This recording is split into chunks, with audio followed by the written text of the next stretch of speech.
Frères et sœurs très chers dans le Christ, depuis le mercredi dernier, nous avons entamé un temps fort de l'Église, le temps des carême en l'occurrence.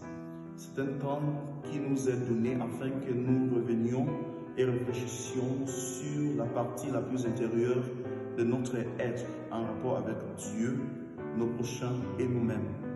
Et pourquoi pas la nature? Tout ceci par le touchement de trois moyens que l'Église nous propose, à savoir la prière qui nous fait entrer en intimité avec Dieu, ensuite l'aumône qui permet une relation avec nos prochains, et enfin le jeûne, grâce auquel nous entrons en intimité avec nous-mêmes. Méditons à présent la pratique de ces trois piliers à travers l'évangile de Saint Jean, chapitre 1, versets 35 à 39, et donnons-nous pour thème à la découverte du Christ dans ma vie. Jean se tenait là de nouveau avec deux de ses disciples, regardant Jésus qui passait. Il dit: Voici l'agneau de Dieu. Les deux disciples entendirent ces paroles et suivirent Jésus. Jésus se retourna et voyant qu'il les suivait, leur dit: Que cherchez-vous? Rabbi, où demeures-tu? Il leur dit: Venez et voyez. Ils vinrent donc et virent où il demeurait, et il demeurait auprès de lui ce jour-là. Chers frères et sœurs, à la question de Jésus, que cherchez-vous? La réponse des disciples est: Maître, où demeures-tu?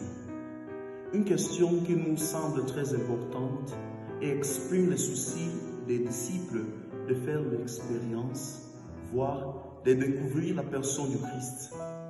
Toutefois, la suite de la réponse du Christ: Venez et vous verrez, ainsi que la réaction immédiate des disciples à suivre Jésus nous sont plus importantes. Chers frères et sœurs, avec ce récit, nous trouvons les moyens pour découvrir le Christ et chercher où il demeure afin d'y rester avec lui. Si la réponse de Jésus, venez et vous verrez, avait conduit les disciples à une lieu géographique d'habitation, aujourd'hui, que peut être la réponse de Jésus à nous si nous lui posions la question: où demeures-tu, Jésus?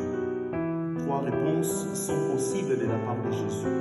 Primo, nous pouvons rencontrer le Christ dans les tabernacles et sur les deux tables de l'autel, à savoir la table de la parole et celle de l'Eucharistie.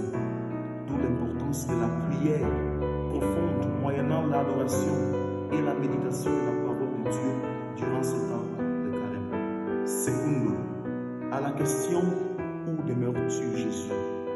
Où te trouver?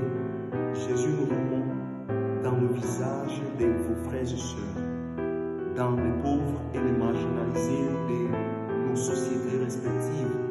Ceci révèle donc l'importance de l'aumône durant ce temps de carême, qui nous aidera à nous faire plus proches et plus vulnérables.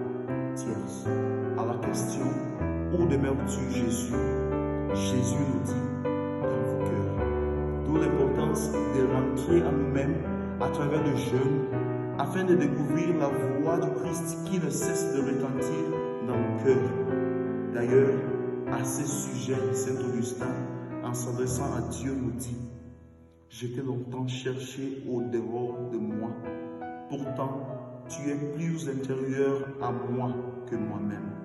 Demandons donc à Dieu de nous ouvrir à la prière, l'aumône et le jeûne durant ce temps de carême, afin de nous préparer à la célébration du mystère de notre rédemption, notre marche